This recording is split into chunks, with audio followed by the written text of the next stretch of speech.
With 8 cores, 16 threads, and an included cooling system, among other improvements, AMD's second-generation Ryzen 7 2700X, $329, desktop CPU is a small but important update to the Ryzen chips introduced last year. The low price, compared with an equivalent Intel CPU, means it's an excellent choice to power custom PCs that enthusiasts build. It could also show up in a few mainstream desktops and all-in-ones, such as the Ryzen-powered Dell Inspiron 277000. Breaking Intel's dominance. AMD broke Intel's more than decade-long dominance in the consumer CPU market in February 2017, when it unveiled the first chips from its new Zen architecture. With a few notable exceptions, such as sometimes disappointing gaming performance at 1080p resolution, the first-generation Ryzen 7 lineup, including its flagship Ryzen 7 1800X, became a reasonable alternative for enthusiasts who wanted a better price-to-performance ratio than the Intel Core i7. The Ryzen 7 2700X continues this trend. It's got a clock speed of 3.7 GHz that can be boosted to a maximum 4.3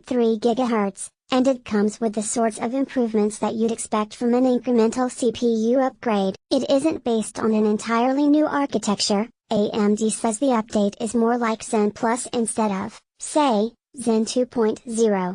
Still, there is a new 12 nanometers production process used to create the chip's integrated circuits, which could mean better performance, including less latency and reduced cooling requirements. We don't know for sure, since we haven't yet tested the new CPU at PC Labs. A Wraithspire cooling system from AMD is included with every chip with no meaningful price increase, making the Ryzen 7 2700X an even better value than both the 1800X and the 1700X. AMD is also selling a Ryzen 7 2700 with identical specs except for a slightly lower 3.2 GHz clock speed for $299. Ryzen has no locks. While you could build a very capable system with the Ryzen 7 2700X's default clock speed and stock cooler, one of the benefits of going with AMD over Intel is that the entire lineup is overclockable, so you can always get the maximum amount of power that your build allows if you're willing to tinker and troubleshoot. It gets even better with chips that have an X at the end of their name,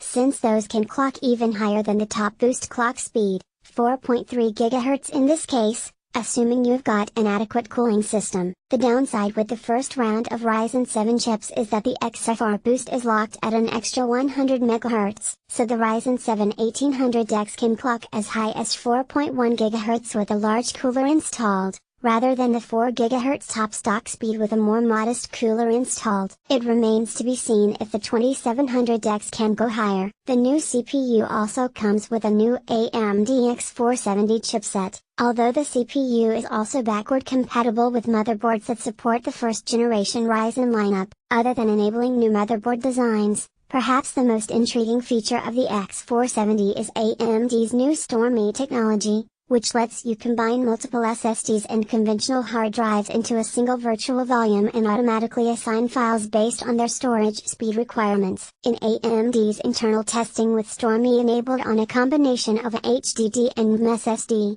uploading was nearly 3 times as fast, suggesting that it offers similar benefits to Apple's Fusion Drive. Bring your own GPU like its predecessors. The Ryzen 2700X has no integrated graphics processor, which means you'll have to install your own discrete GPU alongside it. That won't be much of a problem for most enthusiasts, who typically need extra graphics horsepower for gaming or content creation, but it further confirms that the chip isn't a good choice to power a mainstream PC. If you're looking for an AMD chip with integrated graphics, you'll want to check out a Ryzen 5 or a Ryzen 3 model with Vega GPUs included. We'll have a full review of the Ryzen 7 2700X soon, so check back for performance benchmark results and our recommendations.